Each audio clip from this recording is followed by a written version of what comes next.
meron tayong tunay na Diyos na gumagabay sa atin. Sabi ng Bible, the eyes of God is watching over you. Ang mata ng Panginoon ay patuloy na nakatingin sa atin. Kaya, sabi nga niya, hindi tiyak, the book of sa book of 1 John 5:15, 1 John 1:15. So hindi ito at 2:15. Sabi nga 1 John chapter 2 verse 15. Sabi nga, ako sa yung mga bagay na ginagawa natin mga kasama, the Holy Bible and the Holy Words of God is the holy calling to each and everyone na tayo ay inaanyayahan ng Panginoon ng Diyos sa isang banal na bagay. Ang salita ng Diyos mga kasama, hindi ito akala natin basta libro lang. Akala natin ito ay parang ordinaryo yung babasahin lang. Hindi. Sabi ng Biblia, ay ito huwag kayong ma-open sa akin. That's what the Bible says, that love not the world, neither the things that are in the world. If any man love the world, the love of God is not in him. What are those things in the world na ginagawa natin? Yung mga bagay na nakakasira sa buhay natin. At over one sinner, sabi ng Bible, there is joy in the presence of God that over one sinners that repents, sabi ng Bible mga kasama. Kaya baunin natin, sa pagtatrabaho natin, yung salita ng Diyos. Huwag nating baunin sa trabaho natin, sa buhay natin, yung pang-araw-araw na buhay natin, huwag nating baunin ang galit. Baunin natin ang salita ng Diyos, baunin natin ang pag-ibig ng Diyos ng bawat isa sa atin. Dahil isa pa sa atin mga kasama, kung natulog tayo kagabi, masasabi ba natin gising pa tayo ngayon? Hindi. Hindi natin masasabi na tayo gising pa ngayon. Kung hindi kalooban ng Diyos yan mga kasama. Sabi niya, ulitin ko, love not the world, neither the things that are yung mga bagay na kung saan magagamit natin, hindi masama yan. Pero kung mga bagay na yan, naging makasarili tayo, naging ganit tayo, nagiging masama yan. Nagiging masama tayo. Sabi niya, the love of Father is not in him. Sabi niya. Continue, sabi niya, for all things in the world, the lust of the flesh. Yung lust, yung pagnanasa ng katawan natin. Yan ang nagdadala sa atin sa kapamakan. Lust, sabi niya. Tagalogin nyo, sapagkat ang lahat ng nasa sanglibutan, kita ng laman, sabi niya. At ang kita ng mga mata at ang kapalaluan ng buhay ay hindi mula sa Ama, kundi sa sanglibutan, sabi niya. Bakit ang sanglibutan ito? Kaya sa bulang sanglibutan ito mga tama. Kasi yung espiritu ng Diablo sa mundong ito, yung Diyos ng mundong ibabaw na pinalalagyan natin, ay nandito ang espiritu na patuloy na sinisira at dumadaya sa puso at kaisipan natin. Na kung saan ang pinakapain ng Diablo sa mundong ibabaw na ito, yung mga bagay na kung saan ito sumisira sa mga buhay natin mga natin. Kaya sabi ng Biblia sa book of Peter 3:9, that not willing that any should perish, sabi niya, but all should come to repentance, sabi niya sa book of Peter 3:9. Sabi niya, and the word passeth away, and the last thereof, but that the will of God abideth forever. If you do the will of God, you are abided forever in His Son, in His mighty power, in His kingdom.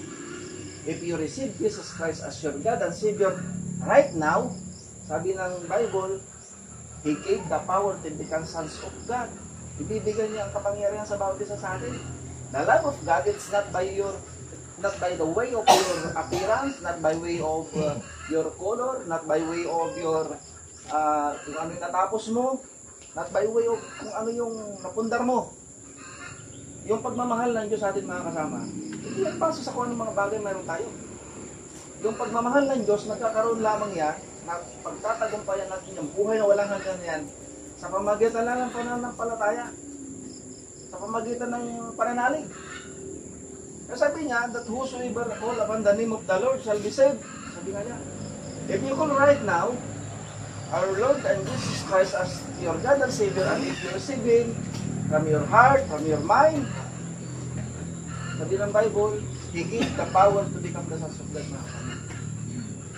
Ito yung mga bagay na ito na hindi natin maaaring baliwalayin mga kasama. Sabi niya pa dito, Little children, it is the last time, sabi nga. Sabi ng Bible, it is the last time. We're on the last days. We're on the last time. Sabi niya, if you hear the words of God today, harden not your heart. Sabi nga niya, makasama. If you hear the words of God today, harden not your heart. Huwag mo na patigasan ang puso mo. Sapagkat walang itinangako na pag matulog ka mamayang gabi, walang itinangako sa Bible na magising ka pa bukas. Makasama. Sabi niya, little children, this is the last time. And you have heard that Antichrist shall come. Yung mga hindi nananalig sa ating Panginoon si Kristo ay nagsilipanan sa mundong ibabaw na kung saan dinadayo nila ang tao. Nagpapatuto sila na silang tunay na nagpapahagi ng salita ng Diyos. I'm sharing you about what the Bible, hindi yung parang sa ating sarili lang. Maaari ko rin kayo sa encourage na saliksikin ninyo ang Biblia mga kasama. Sapagkat sabi ko sa inyo, the words of God and by your faith, yan ang magagawin yung pattern mga kasama. Para masumpungan natin ang tuwid na daan. Sapagkat dalawang daan ang mayroon sinasabi ng Bible. The broad way which lead into destruction and the narrow way which lead you into eternal life. Yung pagsuong natin sa makipot na daanan mga kasama, yung pagsunod natin sa kalooban ng Panginoon ay parang isang paglakad yan sa makipot na daan mga kasama. Na kung saan, if you love me, sabi niya, take up thy cross. Hindi ibig sabihin nyo kagaya ng ginagawa ng mahal na araw na ang pagsunod sa Panginoon yung magpapasa ng cross. No! Yung pagsunod sa Panginoon ay isang pagpasa ng cross na kung saan ay iwanan mo ang mga bagay na walang halaga sa paningin ng Diyos. Which is alam ko naman eh. Ako, parehas din tayo. Dati din ako nag-iinom, nagsisnanasa sa mga bagay-bagay. Kaya sabi niya, if you follow me, take up thy cross and follow me. If you follow the will of God, mga kasama, tanda ninyo. Isang bagay na iiyak ay balang araw. Yung pag-iyak nyo dito sa mundong ibabaw, pag-iyak natin, isang pag-iyak ng paghihirap dito. Ngunit ang kapalit niya mga kasama, isang pag-iyak ng balang araw. Sabi na, tears of joy. Na pag nandun ka sa kapangyarihan ng Panginoon, sabi nga niya, tears, literal. Ang Diyos niya mismo, mga kasama, ang magpapahid ng ating mga luha sa kanyang kaharian. Sapagkat napagtagumpayan natin ang lahat ng paghihirap dito sa mundong ibabaw mga kasama. Yung kagipitan natin, yung utang natin, yung utang na hindi natin nabayaran, na kung saan kinikriticize tayo ng kapwa natin mga kasama. Huwag natin babaliwalayin ito mga kasama. Tuloy ko lang yung kadito ng isang basara. Sabi niya, isang number 1 ng sino man ang nagdi-deny kay Jesus Christ as your God and Savior. Sabi ng Bible, sabi niya, whoso deny the Son, sabi niya, the same hath not the Father, sabi niya. He that acknowledge the Son hath the Father also. Kapag ina-accept mo si Jesus Christ, ina-acknowledge mo siya as God and Savior ng iyong kaluluwa, doon sa Panginoon, sa harap ng Panginoon, hindi ka rin na-i-deny. Jesus Christ came into this world. Sabi niya, not to call the righteous, but sinners unto righteousness. Tayo ay tinatawag mga kasama ng Diyos sa isang banal na bagay. At hindi niya nais ng sino man kahit anong uri ng pagtutura ng bawat isa sa ating mga kasama. Ay tinatawag tayo ng Panginoon ng banal na bagay. Pag pinaniwalaan niyo ito, isang araw na lang mapapaiyak kayo, totoo pala yung pag-ibig na Diyos. Kasi ilang taon na ako, puro utang tayo paano nakakaraos ako. Nung time na yung anak ko, yung asawa ko, yung tatay ko, yung nanay ko na hospital, pero dahil sa panalangin ko, kaunting panalangin, hindi ko alam. Yung panalangin, it's a way of calling to God. Sabi niya doon sa Jeremiah 33, "Call unto me and I will answer thee and show you those things that ye shall know it not." Tumawag ka sa akin at ako'y sasagot at ipakikita ko sa iyo ang mga bagay na hindi mo na pag-uunawa. Sabi niya. Hindi mo na pag-unawa na hindi yung palang kaunting panalangin mo, sinagot ng Diyos yung panalangin mo, mga kasama. Kaya sabi ng Biblia, kung kayong palang mga kasama, ini-ignore natin to, i-change mo yan. Dapat paniwalaan. Huwag lang yung tao paniwalaan mo, sabi ng Biblia.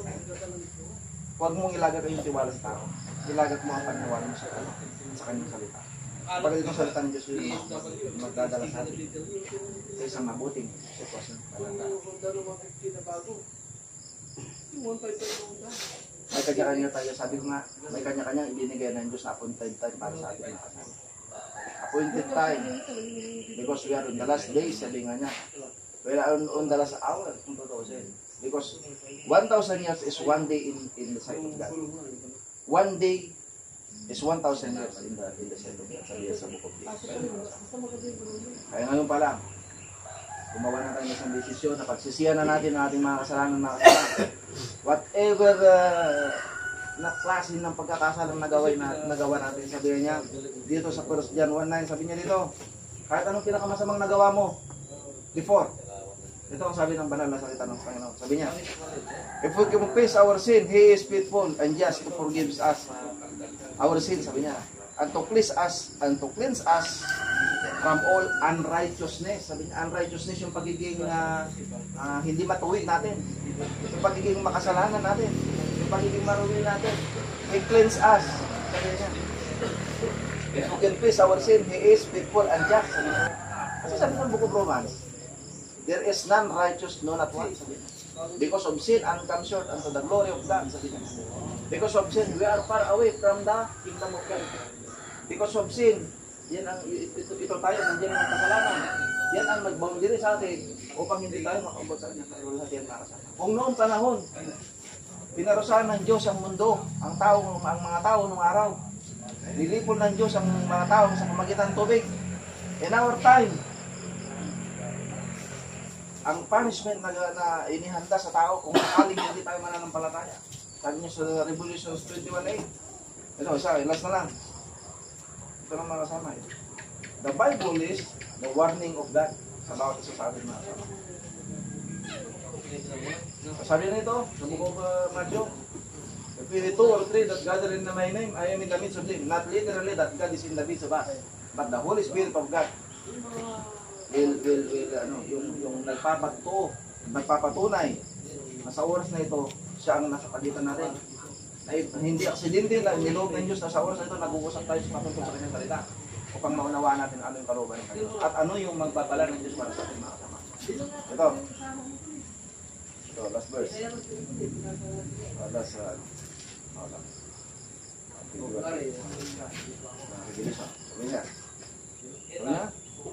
Tatapot ang mga matatakutin at mga hindi nananampalataya, mga hindi nananampalataya, at mga duwag, mga ayaw-ayaw, mga duwag sa mga parang ayaw maniwala sa mga salita ng Panginoon. Sabihin nito, tatapot ang mga matatakutin at mga hindi nananampalataya at mga kasuklam-suklam at mga mamamatay tao at mga mapakipit at mga mangkukulam at mga sumasamba sa mga Diyos-Diyosan at lahat ng mga sinungaling ay matatamo ang kanilang bahagi sa lawa ng nagliliyab na po na sutrin na siya ikalawang kamatayan. It's because of sin, because of unrighteousness and uncleanness in the presence of the Lord. Yan ang naglayo sa atin. So, lake of fire, hindi ito design para sa tao. Ginesign niya para sa Diablo. Sa kagustuhan ng Diablo, yung ginagawa natin, hindi natin alam. Yan pala igawain ng Diablo. Yung kagustuhan na pala ng Diablo yung ginagawa. So, hindi nais ng Diyos makakasama. Sabi dapat sa oras na ito, dapat ma-born again tayo. By faith. By faith na.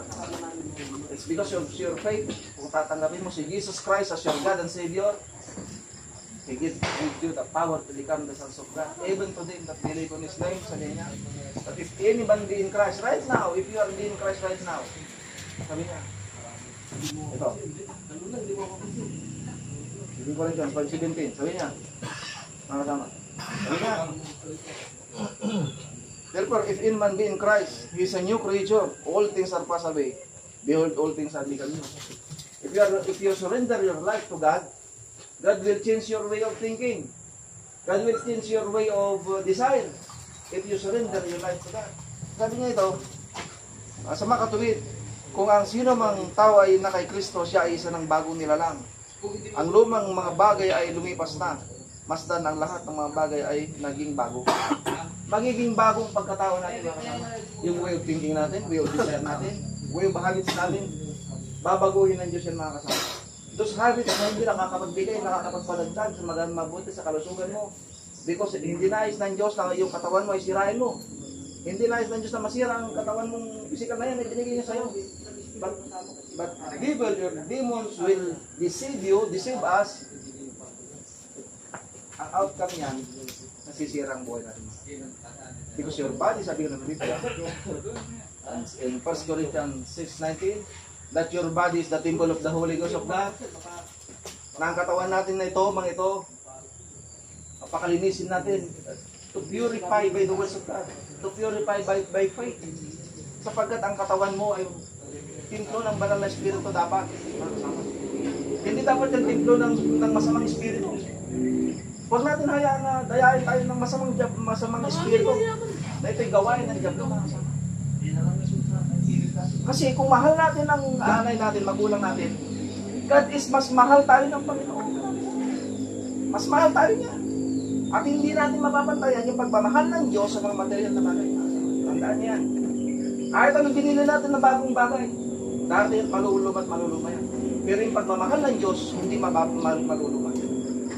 Sabi niya, I am the way, the truth, and the life. I am today, forever, and the last. Ako'y simula noon, ngayon, at magpakailan na.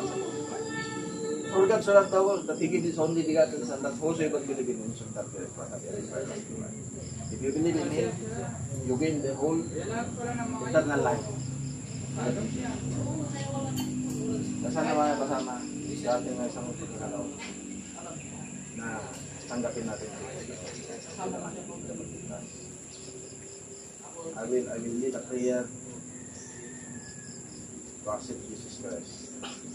And acknowledge our sins and accept it in our life. So, I will lead you in the prayer and then it's up to you. Susundan yung panalangin. Kasi ayaw ko mga kasama. Ang balang araw, magkakasama tayo. Sabi ng Biblia, pag hindi kayo nagsisi, mapapahan. Ito, hindi ako mahalagang bagay. Pressure. Because of this, kukuha natin yung pressure na buhay na walang gasi. Religion ito.